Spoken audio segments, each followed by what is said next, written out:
La France s'est-elle rendue complice du génocide rwandais? C'est une accusation qu'on entend depuis longtemps déjà et qui vient d'être alimentée à nouveau, d'abord par deux plaintes. L'une concerne la banque BNP Paribas, l'autre une plainte contre X qui vise plusieurs dirigeants politiques et militaires de l'époque. Et puis, un nouvel article dans la revue 21 de Patrick de Saint-Exupéry, un bon connaisseur du Rwanda, auteur de l'Inavouable, c'était en 2004, et pour qui la France a réarmé les responsables du génocide en violant sciemment l'embargo de l'ONU sur les armes. On en parle avec à mes côtés Marie-Laure Ghislain. Vous êtes responsable du contentieux de l'association Sherpa, association qui est partie civile dans la plainte pour complicité de génocide, crimes de guerre et crimes contre l'humanité contre BNP Paribas.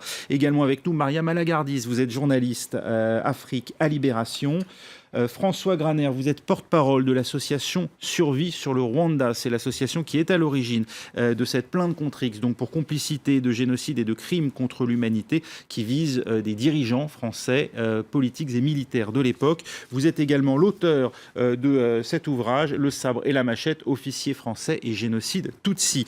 Et enfin avec nous, Charles Onana, journaliste d'enquête et essayiste. Vous êtes auteur de La France dans la terreur rwandaise. C'est paru aux éditions du Boiris en 2014. L'article de la revue 21, donc à l'appui de cette accusation, le témoignage anonyme d'un haut fonctionnaire qui a pu consulter les archives de l'Élysée, des archives qui couvrent la période 1990-1994. C'est François Hollande qui a décidé donc d'en permettre la consultation. Et bien cette source anonyme cite un ordre écrit d'Hubert Védrine, alors secrétaire général de l'Élysée sous François Mitterrand. Hubert Védrine qui donc aurait donné l'ordre de réarmer les génocidaires. Vous en pensez quoi, Charles Onana? Écoutez, j'espère qu'ils vont apporter des preuves à ce qu'ils avancent. J'ai entendu sur une autre antenne Monsieur Saint-Exupéry dire qu'il n'avait pas de preuves à ce qu'il disait. Bon, quand on accuse Monsieur Védrine, qui était à l'époque conseiller diplomatique à l'Élysée, je doute que... Secrétaire général. Oui, il a été secrétaire général de la présidence, il a été d'abord conseiller diplomatique. Donc, si vous voulez... Jacques Attali était le Sherpa de François Mitterrand. Lui, il était secrétaire général de la présidence. Alors, ce qui se passe, c'est que quand vous avez... Enfin, il faut resituer un peu le contexte. À l'époque, il y a un Premier ministre qui est libéral, M. Édouard Balladur, et François Mitterrand qui est socialiste. Donc, pour pouvoir prendre une décision comme celle-là, autorisée, donc c'est soit le Premier ministre, soit le Président de la République. C'est pas le secrétaire général de la présidence. Donc le pouvoir de M. Védrine pour prendre une telle décision est extrêmement faible. En plus, moi j'ai consulté les archives de l'Élysée avant même la déclassification. Je les ai regardées attentivement. Il y a énormément de choses dans ces archives qui gênent ceux qui accusent la France là aujourd'hui. Pardonnez-moi, mais comment y avez-vous eu accès avant la déclassification? Écoutez, vous savez très bien qu'un journaliste, quand il cherche, il trouve. Hein. Si vous êtes acharné à chercher, vous allez trouver. Oui. Donc, je les pas ai toujours, eus. Les documents classés. J'en ai consulté énormément d'autres Nations Unies. Donc, je suis au courant à peu près de ce qui se passe dans ce dossier. Mais ce qu'on constate, c'est que depuis 20 ans, les accusations régulières, permanentes contre la France et l'armée française, mais sont devenues légion, au point que personne ne se pose la question de savoir qui étaient les auteurs de toute cette histoire. Parce que vous aviez l'Ouganda qui a financé, qui a armé le FPR, par exemple. Vous n'oserez jamais aller attaquer l'Ouganda. Vous ne poserez jamais de plainte contre l'Ouganda. Le vous s'adresse à qui? Comment? Le vous s'adresse à qui? Aux associations ceux qui sont oui, c'est qui déposent des plaintes uniquement contre un certain nombre de gens. Et puis, Survie, par exemple, n'oserait jamais déposer plainte contre le FPR pour les crimes commis par le FPR, que ce soit, puisque vous vous intéressez à la dimension économique, il y a le pillage du FPR au Congo, ça ne vous intéresse pas, puisque le président de Survie à l'époque a reçu le 22 août 1994 une lettre du FPR lui demandant de collaborer pour le travail qui a été fait antérieurement. Donc il y a une série de choses qui font qu'on se rend compte que toutes ces associations ont une cible privilégiée, c'est les soldats français et c'est l'armée française. Les Américains ne sont pas concernés, les Israéliens ne sont pas concernés, les Anglais ne sont pas concernés, les Belges qui étaient impliqués dans le dossier rwandais ne sont pas concernés. Et ce sont des questions juridiques, monsieur. Les Belges n'étaient pas sur place, les Français, les Américains n'étaient pas sur place. Pas de la même façon que les Français. Charles Onana, on va laisser... Le premier soutien militaire. Les archives américaines, on va laisser le contraire. Vous prétendez avoir vu des archives classées déclassifié. Moi, j'en crois pas un mot. Mais attendez, où dérive n'en croyez pas. débat? Vous avez publié un article disant que les Français ont envoyé des missiles. Où est-ce que les missiles ont été envoyés? Les missiles français ont été envoyés où? À quel endroit? Ils ont été répertoriés par qui les a pris? Qui les a récupérés? Alors, on ne va pas refaire les théories. Je pense que le spectateur ne comprend rien. Vous passez d'un truc à l'autre. Mais il faut être précis. Non, mais Charles Nana, on ne va pas refaire les théories sur... Non, ce n'est pas des théories, il faut être précis. On ne va pas refaire les théories sur l'avion de Juvénal Habyarimana et ce qu'il en est advenu. François Graner, vous avez été mis en cause personnellement, enfin Survie vient d'être mise en cause personnellement par Charles Nana comme étant une association en gros de parti pris. Je vais vous laisser répondre. D'abord peut-être une question pour qu'on comprenne bien ces fameuses archives déclassifiées par François Hollande sur la période 90-94. Qui a pu y avoir accès? Alors, François Hollande a fait une annonce demandant d'ouvrir largement un certain nombre d'archives. Plusieurs ministères ont fait un travail de déclassification. En ce qui concerne les archives qui étaient stockées à l'Élysée et qui ont été versées aux archives nationales, elles sont encore sous le contrôle d'une personne privée à qui Mitterrand a donné le pouvoir de donner les consultations à titre et qui décide absolument arbitraire. C'est elle qui décide. Totalement discrétionnaire. C'est totalement discrétionnaire. Il n'y a pas de recours judiciaire. Et même si François Hollande demande l'ouverture, elle peut le faire ou elle peut ne pas le faire. Donc elle a pu donner à M. Nana des autorisations si elle a voulu. Moi, j'ai fait une demande après l'annonce de M. Hollande. Et effectivement, je n'ai eu qu'une petite partie des archives disponibles. Depuis, il y a d'autres personnes qui sont jointes à moi et qui ont fait des demandes. Et les réponses sont arbitraires. Et donc actuellement, il y a une remontée au Conseil constitutionnel pour savoir pourquoi, effectivement, une personne privée peut avoir le droit de cacher des archives d'État qui permettent aux citoyens français de faire la lumière sur ce qui s'est passé. Mariama Lagardis, d'abord, pourquoi un tel secret? Est-ce que, d'une certaine manière, l'État français a quelque chose à cacher dans cette affaire? Et puis, cette personne, ce haut fonctionnaire cité par Patrick de Saint-Exupéry à l'appui donc de son article, qu'est-ce qui garantit qu'il a bien eu accès à une note signée de la main d'Hubert Védrine pendant cette période clé qui concerne effectivement l'engagement des forces turquoises au Rwanda? A priori, rien. On verra bien si M. Hubert Védrine porte plainte en diffamation, ce qu'il devrait faire normalement. Si effectivement tout ça est faux, donc on va très vite le savoir. En dehors de ça, je dirais qu'il y a d'autres documents qui sont sortis des archives, notamment des archives François Mitterrand, et notamment une dépêche Reuters datée du 15 juillet 1994, et titrée « Paris est prêt à arrêter les auteurs du génocide ». Le titre de cette dépêche est souligné et en marge, il est dit lecture du président, ce n'est pas ce qui a été dit chez le Premier ministre, signature Hubert Védrine. Aujourd'hui, elle est dans le domaine public. Donc, la France avait intérêt à l'époque à protéger le pouvoir Hutu à Kigali au moment du crash de l'avion de Juvénal Habyarimana et du début du génocide. Il faut le croire. Il y a quand même beaucoup d'éléments qui montrent un soutien persistant. Paris a été le seul pays, la France a été le seul pays à accueillir des membres de ce gouvernement intérimaire. Le seul pays au monde. Le 22, si je ne me Sur trompe... quel motif? Des luttes de pouvoir avec les Américains, c'est ce qu'on disait à l'époque?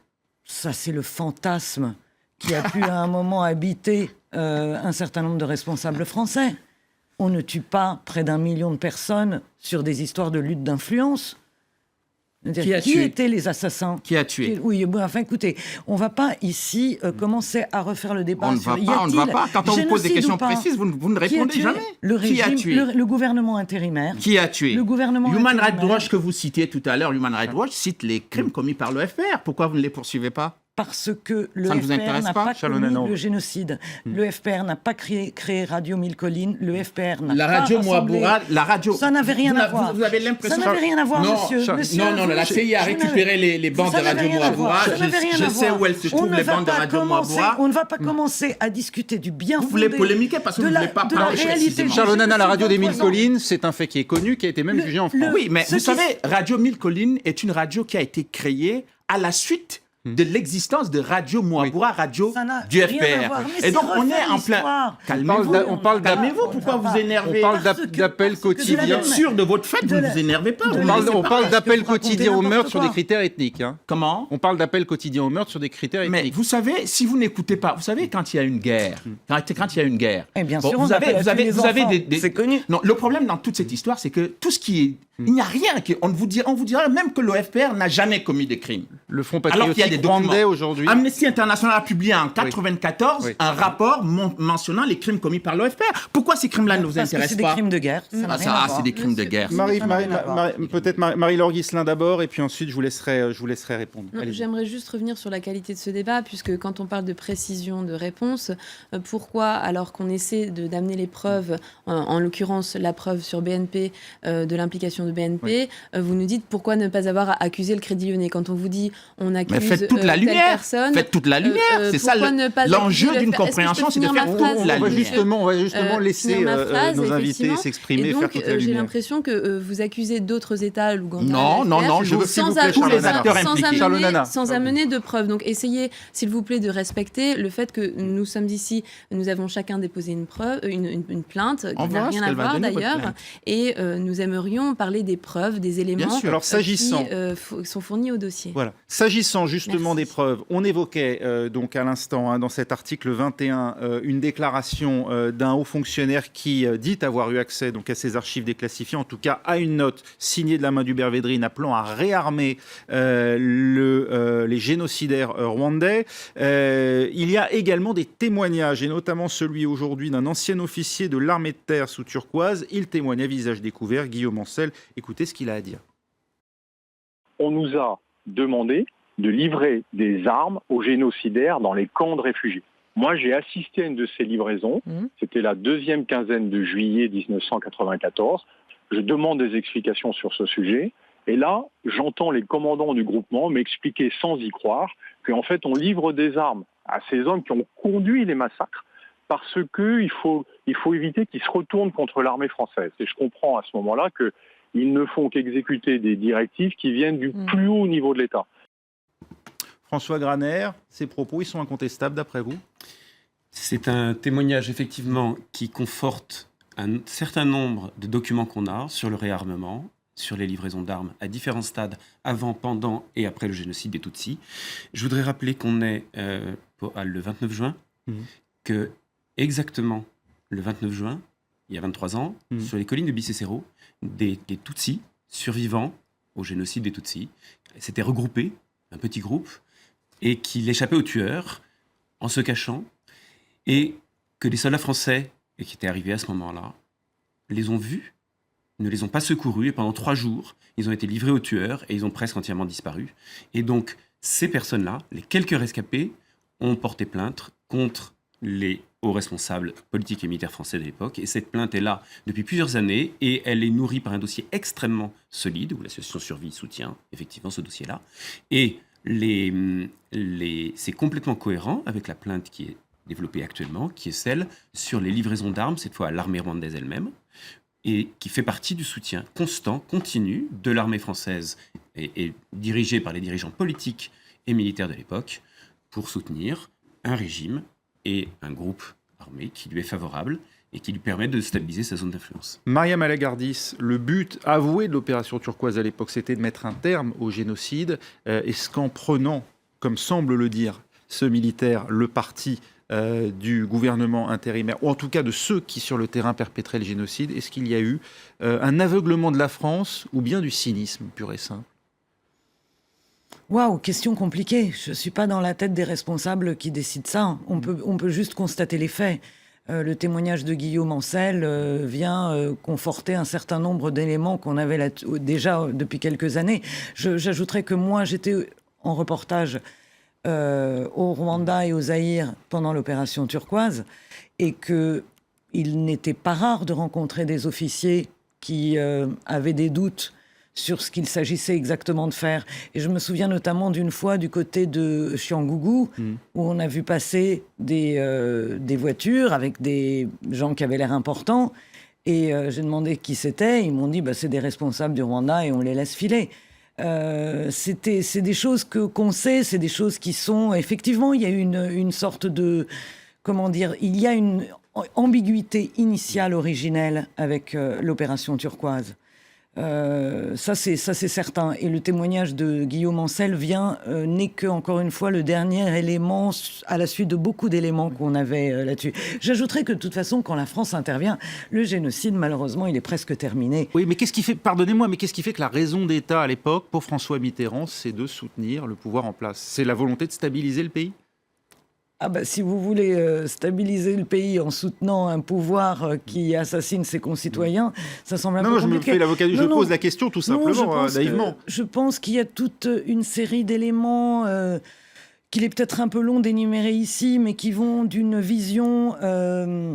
des accords de sécurité qui lient la France à ses partenaires africains, et que, étant donné que la France s'était liée au régime de Juvénal à Biarimana, alors qu'il n'y avait pas d'accord de défense, en intervenant contre l'attaque du FPR le 1er octobre 90, que ce soutien n'avait cessé de s'amplifier, qu'elle avait formé les militaires français, il y avait une sorte de peur que cet exemple-là, en rompant, fournirait un mauvais exemple aux autres pays avec qui la France est liée de manière beaucoup plus formelle.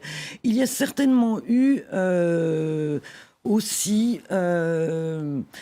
une sorte de lecture, effectivement, que reprend M. Onana en partie, une sorte de lecture sur une agression anglophone dans un pays francophone proche du Zaïre, parce que c'est vraiment le Zaïre qui était plus important que le Rwanda à l'époque.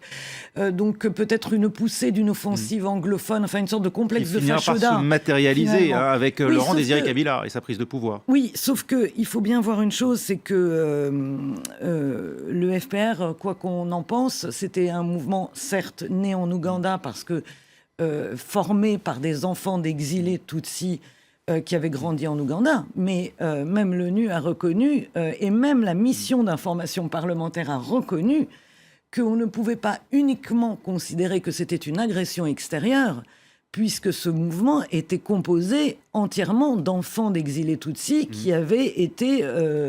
dont les parents avaient été chassés du pays par des pogroms précédents au moment de l'indépendance. Donc voilà, je pense qu'il y a eu une lecture faussée. Oui. Il y a eu ensuite un engrenage avec une difficulté de se désengager d'une politique dans laquelle finalement... Et de reconnaître donc... de reconnaître qu'on n'avait pas les bons amis. Comment vous pouvez expliquer autrement que la France soit le seul pays, encore une fois, qui accueille les membres d'un gouvernement dont on sait qu'ils massacrent leurs concitoyens? Charles Onana, écoutez... Excusez-moi, je vais juste vous poser, je vais essayer de reformuler ça sous la forme d'une question. Ce point de vue, qui était celui du gouvernement français à l'époque, aujourd'hui, et depuis un moment, n'est plus clairement le point de vue dominant, en tout cas dans la manière dont on lit cette période. Comment expliquez-vous que la lecture que vous avez, vous, du génocide rwandais ne soit pas partagée par le plus grand nombre? D'abord, il n'y avait pas... Oui, vous savez, quand un grand penseur disait que enfin, il y a eu beaucoup de penseurs qui ont dit des choses ils étaient minoritaires au moment où ils le disaient, mais par la suite, les choses sont devenues beaucoup plus... Tout le monde a trouvé que c'était des évidences. Donc, ce que je veux dire, c'est qu'il n'y avait pas une lecture gouvernementale française. Il y avait un gouvernement qui avait deux têtes. Le président Mitterrand n'avait pas la même lecture que M. Balladur. Et d'ailleurs... J'ai lu attentivement tous les articles qui ont été écrits. Pour mener la même politique, François Léotard, ministre de la Défense, a été lui-même soumis aux mêmes accusations. Dans les discussions ministérielles, dans ce qu'on appelait les rencontres ministérielles restreintes, il y avait un débat. Monsieur Léotard, le ministre de la Coopération, Monsieur Roussin, et M. Balladur et le président Mitterrand n'avaient pas la même... Et M. Juppé, qui était à l'époque ministre des Affaires, ils n'avaient pas tous la même lecture des événements. Et ils n'étaient pas tous partisans d'une intervention pour l'opération turquoise. Donc, pour dire ce qu'ils sont en train de dire là, il va falloir qu'on soit précis à un moment donné. Et je vais donner un autre exemple. Pourquoi pendant 2 mois, c'est-à-dire entre le 6 avril et le 22 juin, parce que finalement, l'intervention turquoise, c'est le 22 juin, mais les massacres qui se déroulent, mais pourquoi on ne les arrête pas? Et pourquoi, d'après vous, la France tarde-t-elle à Alors, je vais vous dire 2 choses qui vont peut-être encore certainement les énerver. C'est qu'au niveau du Conseil de sécurité, il y a un débat. J'ai eu accès à toutes les archives du Conseil de sécurité. Vous avez beaucoup de chance. Mais oui, écoutez, je travaille. Beaucoup de talent, beaucoup de talent. Je me bats pour travailler, pour essayer de comprendre. J'ai pas des certitudes comme eux, ils les ont. Et je regarde de tous les côtés. Je ne regarde pas que d'un seul côté. Je regarde du côté des Américains, du côté des Belges, du côté des... Alors, qu'avez-vous vu, justement, dans Alors, cette ce que archive je découvre, c'est que le gouvernement intérimaire qu'ils accusent d'être un gouvernement génocidaire, je rappelle quand même qu'il y a eu un certain nombre de ministres de ce gouvernement qui ont été acquittés. Et là, il n'y a aucune de ces personnes qui va le dire. Bon, alors, ce gouvernement qui voulait effectivement commettre un génocide, comme ils le disent, a appelé les Nations Unies depuis le mois d'avril. Il a été délogé de Kigali le 12. Il a quitté Kigali parce que le FPR était en train de menacer. Donc, il y a eu des pressions importantes au sein du Conseil de sécurité, y compris sur la France, pour que la France adopte des résolutions qui étaient faites pour sanctionner ce gouvernement. C'est-à-dire que le gouvernement intérimaire qui, évidemment, vous vous doutez bien, vous êtes en train de commettre un génocide, vous appelez les Nations Unies pour venir voir ce que vous êtes en train de faire. Et vous avez la MINUAR qui est sur place. Et aucun rapport de la MINUAR ne dit ce que vous êtes en train de dire. Aucun, strictement aucun rapport. Donc, à un moment donné, on comprend que le FPR était en situation de gagner la guerre sur le plan militaire. Les États-Unis ont appuyé, ont dit qu'il ne faut pas, Madeleine Albright a dit qu'il ne faut pas intervenir au Rwanda. Voilà pourquoi les massacres vont se dérouler pendant 2 mois sans que personne n'intervienne. Et lorsque la France décide d'intervenir le 22 août, eh bien... Ce qui explique une très large majorité des victimes sont Tutsis ? Qui l'a dit qu'une très large majorité des victimes sont Tutsis? Il y a 2 professeurs américains qui viennent de faire une enquête actuellement au Rwanda. Ouais. Ils ont découvert, ils sont partis de cette hypothèse. Et ils sont arrivés à la conclusion différente. Oui. Une réaction des associations, des représentants d'associations qui sont avec nous. D'abord Marie-Laure Ghislain pour Sherpa. Alors nous, on voudrait vraiment se mettre en dehors de tout ce débat, puisque encore une fois, notre rôle, c'est précisément d'amener un peu de la hauteur sur ces débats qui prennent beaucoup justement d'émotions depuis des années. La preuve. Et nous aimerions rappeler que l'acteur oublié justement dans ce génocide, mais aussi de façon générale dans les violations des droits humains, c'est l'acteur privé. Et c'est l'objet de notre plainte. Rappeler aux nouveaux élus qu'il est très important d'être vigilant plus que jamais sur la possibilité d'être impliqué pour une banque dans des violations graves de droits humains. Et pourquoi c'est la position de principe. C'est la position de principe. Et cette plainte a le mérite aussi de montrer que la loi sur le devoir de vigilance du 21 février qui a été adoptée récemment de façon historique à laquelle Sherpa a participé, permettrait d'éviter l'implication des institutions financières dans les violations de droits humains. Et ça, c'est très important de le rappeler, parce que ça permettrait aux juges d'être encouragés à faire la lumière sur cette affaire et à appliquer cette nouvelle loi pour que tout individu puisse être sûr que son épargne ne sera pas impliquée dans des violations de droits humains. Et c'est la raison pour laquelle nous lançons une pétition en ce sens pour faire la lumière sur toute cette affaire. François Graner.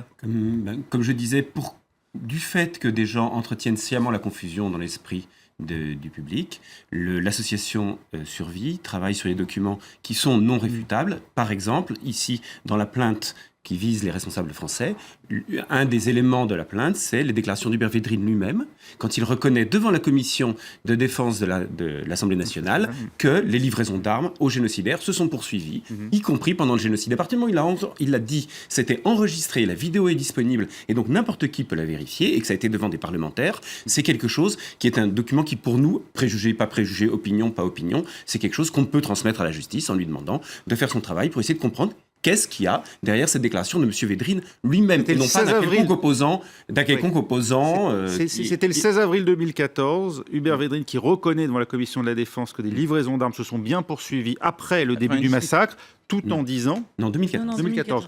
Tout en affirmant que ça n'avait rien à voir avec le génocide. Donc on continue à livrer des armes après le massacre, mais pas aux génocidaires. Voilà ce que disait Hubert Védrine. Le problème, c'est qu'il y a un rattachement entre cette déclaration et la responsabilité de M. Védrine dans les événements. C'est ça qui est intéressant à comprendre, comment ils arrivent, eux, à faire ce lien-là. Enfin, ça concerne quand même directement ces événements, en l'occurrence. Oui, non, mais le travail d'association ne tient qu'à Hubert Védrine d'affirmer que... Non, mais écoutez, moi, je ne suis pas l'avocat de M. Védrine, il est suffisamment grand pour le défendre. Non, mais ce que moi, je veux comprendre, c'est intellectuellement, comment vous faites un lien entre une déclaration et la responsabilité de la personne. Intellectuellement, c'est très simple. Le travail d'associations sérieuses comme Sherpa ou les autres associations qui déposent leurs plaintes de ce côté-là, sur le côté financier, ou nous, sur le côté politique ou militaire, c'est de fournir des documents qui sont solides, de nourrir la justice, et de demander à la justice de travailler sans préjugés pour établir les liens, parce que c'est le travail de la justice. Et non pas de faire des théories, de faire des grands développements, de dévier le sujet en permanence. De dévier le sujet en permanence. Donc c'est de nourrir des documents, effectivement, parce que c'est la cause le plus précis possible, pour que la justice puisse faire son travail sereinement et aller jusqu'au bout, et pour que les choses puissent être sanctionnées pour ne pas se reproduire, car c'est l'enjeu. Merci beaucoup d'avoir été avec nous. Merci Marie-Laure Ghislain, merci Maria Malagardis, merci Charles Nana et François Graner. À suivre tout de suite un nouveau journal sur France 24.